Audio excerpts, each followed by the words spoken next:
Hello mga kabayans, what's up? This is Mr. Rio once again. So sa last video ko mga idol, pinakita ko po sa inyo kung gaano kakorap ang House of Representatives mga idol. Imagine huling-huli ang pagnanakaw nila from NEP to GAA, di ba? Putya ganun din po sa Senate mga idol. Meron din silang mga dinadagdag. Kaya magtatakipan ng corruption practices nila ang mga yan. Kaya nga po din na mabibigyan ng ustisya ang mga perang mga ninakaw nila eh. Kasi po wala naman pong kukonsinte sa mga corrupt practices nila dyan sa Congress eh. Tama.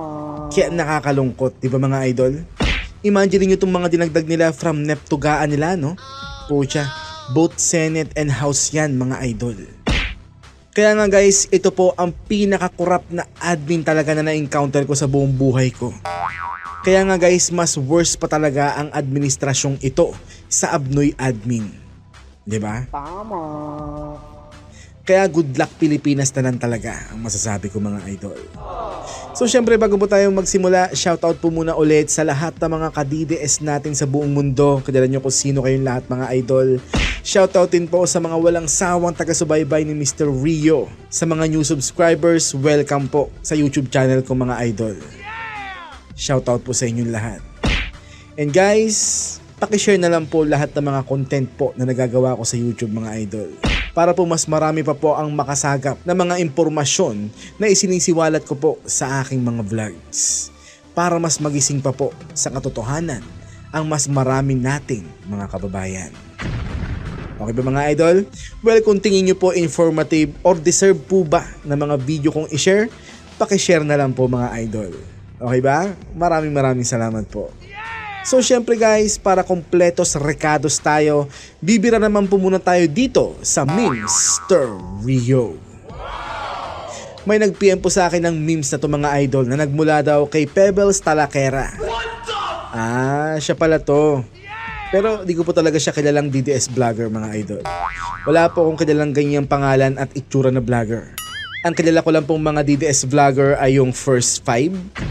Kilala nyo naman po kung sino yon. Ito pong lima na to yon. Siyempre si Banat Bay, Bisdak, yung mga Banateros, at ito pong mga nasa picture na to mga idol.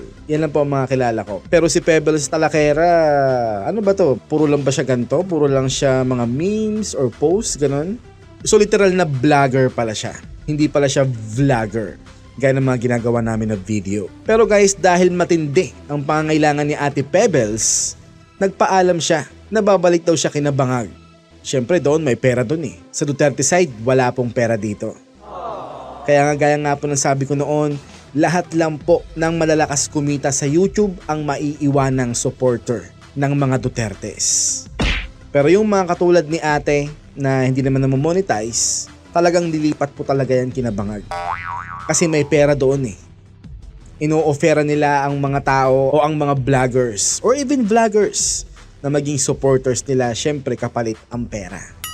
Pera lang ang labanan, 'di ba? Kami, kumikita kami sa YouTube, naka-monetize kami, kaya ayos nang mag-volunteer, 'di ba mga idol? So dahil nakalipat na nga siya sa side ni Bangag, bumabanat na po siya mga idol. Ang sabi niya po sa post niya na to, ay hindi daw po natin maiiwasan na may mga matay sa kalamidad, lalo na kapag nagalit na daw ang inang kalikasan. Pero kaya daw po nating iwasan ang pumatay ng tao. #chururot daw. Alam mo tayo, kung ganyan lang kababaw ang argumento mo sa usapin na to, sayang naman ang binabayad sa'yo ng kampo ni Bangag. At ngayon ko lang talaga napagtanto na sobrang babaw pala ng utak ng mga taong sumasanib talaga kina Bangag, no? Siyempre, sobrang babaw lang din ang utak ng level ni Bangag, nahahawa din yung mga supporter niya. Alam niyo guys, sa totoo lang ayoko sanang gawan to o isama dito sa mga content ko eh. Pero dahil meron nag-send sa akin, nakakaya naman dun sa nag-send, nagawa na rin po natin, itatakal na rin po natin yung mga sinabi niya. Alam mo ate, subok na natin ang leadership ni PRRD na kahit na malakas ang bagyo, kayang maiwasan ang sobrang dami ng mga casualties sa mga kalamidad. Tama. Certified leader kasi si Tatay Diggs, ate. Pero kung ang leader ay katulad ni Bangag na nagbabayad sa'yo na incompetent na, weak leader pa, mas marami po talaga ang masasawi sa mga kalamidad. Dahil during typhoon pa lang siya nagbibigay ng mga command sa mga ahensya ng gobyerno para mag-prepare at para rumisponde. Si Tatay Diggs, 2 to 3 days pa lang bago tumama ang bagyo sa ating bansa, naka-ready na po lahat ng mga ahensya ng gobyerno sa paghahanda nila sa mga disaster and response nila. Kaya on the spot, may mga rescuers na agad sa mga affected area. Yung amo mo ano? Ayun, kamot ulo. Di ka ba nahihiya sa bangag na sinusuportahan mo, ate? Sa bagay, dala nga pala ng pangangailangan mo kaya kapit ka sa patalim ngayon, no? Kahit nakahiya-hiya ang sinusuportahan mo, te. No? Kawawa naman kayo dyan. Saka ano pang sabi niya? Pero kaya daw po nating iwasan ang pumatay ng tao? So dahil bayaran ka ni bangag, ay di nasa panig ka rin pala ng mga kriminal ngayon. No? Aware ka naman siguro na nung panahon ni PRRD, ang mga durugista at ang mga kriminal ang mga napapaslang. Nababalita palagi yan sa mainstream media. Pero ngayong panahon ng amo mo, putya pa na yung inosenteng tao na naman ang napapaslang ng mga durugista at kriminal. Putya proud kayo dyan sa kampo nyo, te. Putya kaawa-awa talaga kayo. Dahil galing nga mismo sa'yo, putya kahit kakainin mo, mabuhay mo lang ang family mo. Kaya nakakaawa talaga ang mga supporters ni Bangag sa totoo lang. Para kayong mga lost souls, no? Kasi parang wala na kayong mga sariling pag-iisip eh. Basta bayad kayo, kahit mali at puro kapalpakan na ang taong sinusuportahan nyo, putya sinusuportahan nyo pa rin. Well, di ko po kayo masisisi. Kailangan nyo yan eh. Diba? So bago po tayo tumungo sa finaling paksa natin sa video na to, inaanyayahan ko po muna lahat ng mga Pilipino na sumali o mag-join sa FB group na Pulso ng Masang Pilipino. Non-partisan po ang magiging resulta ng group na to, mga idol. Kaya naman po welcome po lahat ng mga Pilipino na sumali sa group na to para makasali sa mga survey na iko-conduct ko po dito. Ginawa ko pong private group ito para makontrol ko po ang pagpasok ng mga members dito. So ibig sabihin ay sisiguraduhin ko po na walang dummy account or troll account na makakapasok sa group na to.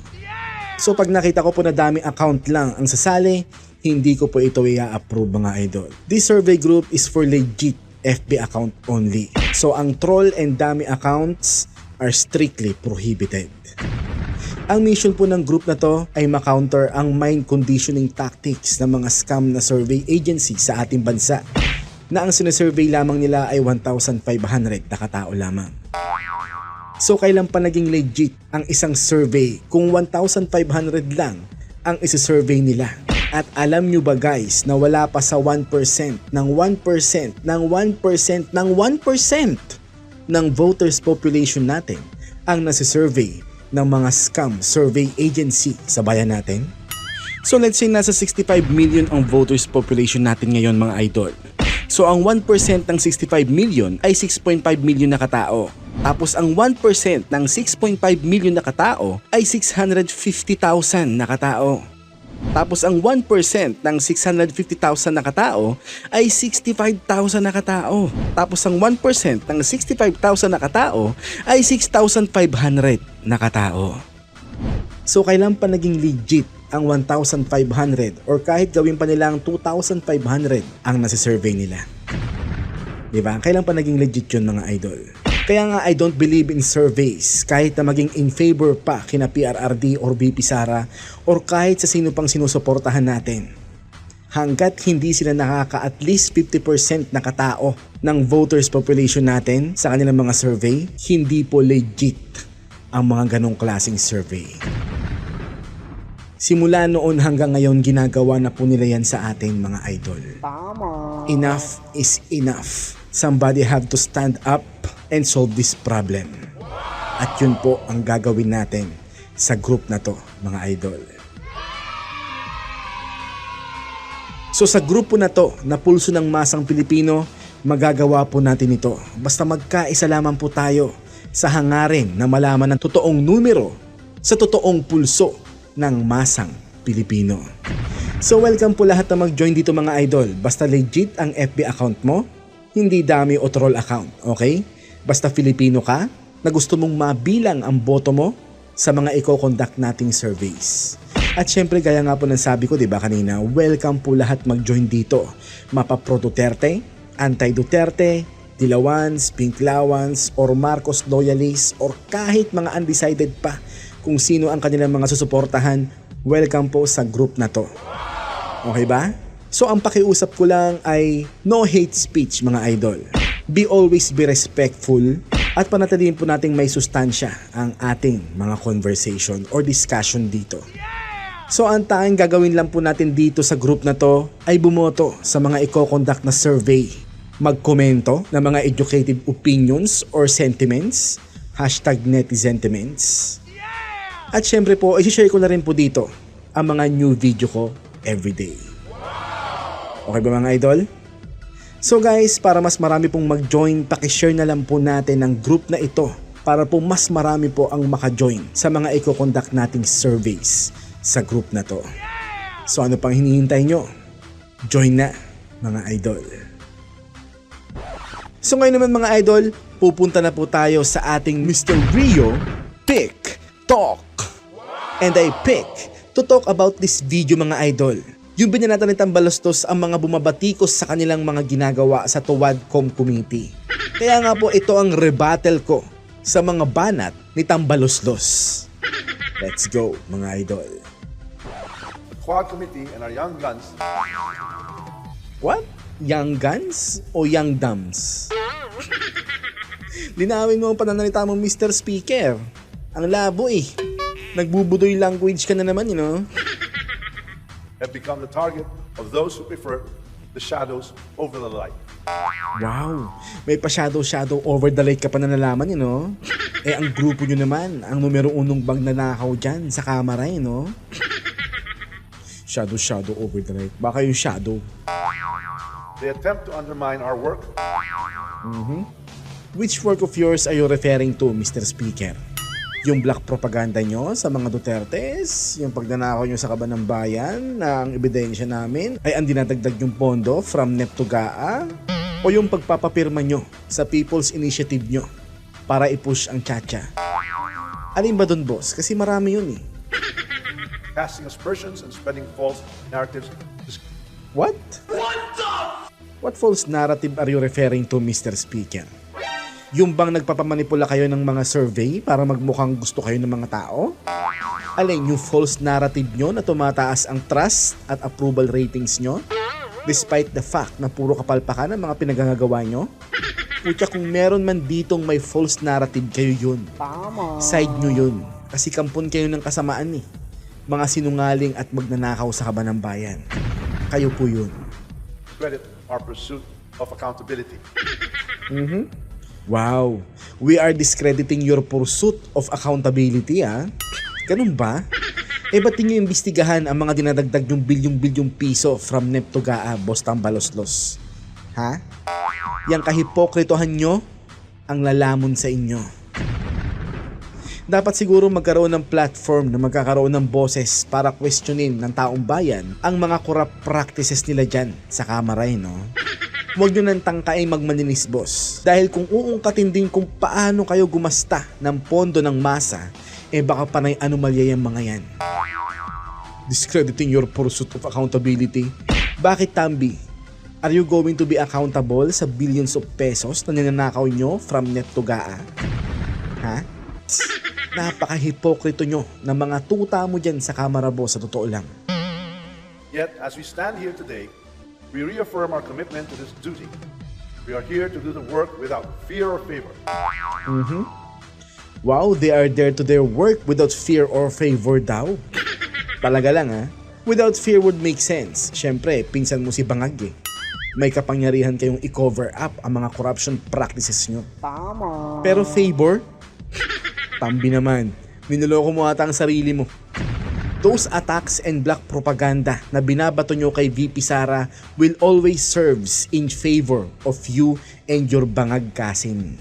Imagine pag nasira nyo ang imahe ng mga Duterte sa mata ng taong bayan, edi Marcos Romualdez na ang maghahari sa gobyerno at sa Pilipinas, di ba? Pucha, yun ang tinatawag na kadiliman, boss. Pero di namin nahayaang mangyari yun. Gagawin namin ng lahat. Hindi lang kayo magtagumpay, Tambi. Itaga mo yan sa bato. On a mission to uncover the truth.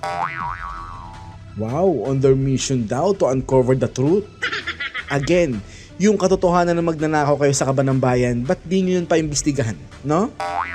Dapat talaga magkaroon ng separation of counsel para sa side ng taong bayan.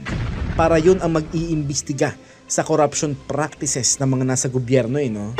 Siyempre guys, alam nyo naman ang buong Congress. Siyempre kasama dyan ang upper house na Senate and the lower house na House of Representatives. Diba? Pare-parehas may mga dinadagdag yung mga yan sa mga pondo nila from NEP to GAA. Pucha, kitang-kita ang pagnanakaw nila. Recorded mga idol. Hindi na sikreto open secret na siya. Kaya nga mga boss, hindi maglalagdagan ang mga senators and mga congressman na yan. Oh, no! Dahil karamihan sa kanila nakikinabang sa corruption practices na yan. Tama. Diba? No matter how uncomfortable it may be for some, we understand that this journey will not be easy and that standing for what is right often means standing against the tide. Well, look who's talking. They portray themselves as a hero. Pero wala lang sa kanila na more Filipinos portray them as a villain in this story. Tama. Kung gusto nyo bang marinig ang katotohanan di nyo matatanggap sa inyong mga sarili? Na ang nakikita ko dito is inaatake nyo si VP Sara kasi kumalas siya sa grupo nyo para magbingi-bingihan at magbulag-bulagan sa pangungurakot nyo.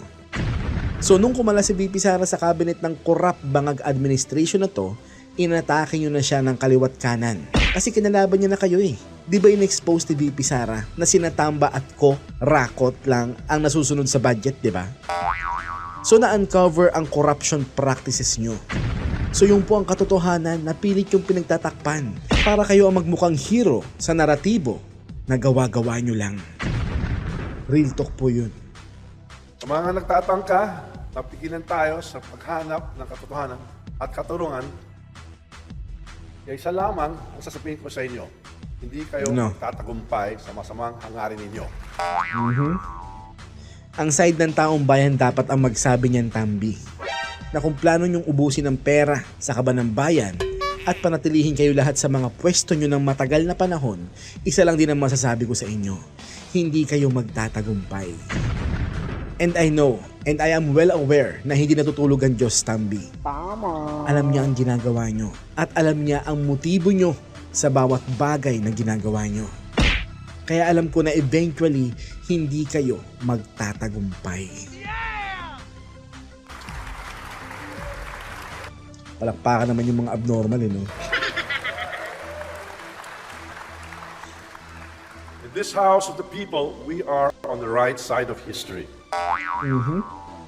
In the side of the people, you guys are in the right side of history? Maluloko mo yung mga uto-uto yung mga followers. Pero ako at ang mga taga-subaybay ni Misterio, never. That is not a house of the people. That is a house of corrupt politicos like you. Hindi porke nire-represent nyo ang kada probinsya o party list dyan sa kamera, nire-represent nyo na ang inyong mga constituents. No. Hindi po ganun yun.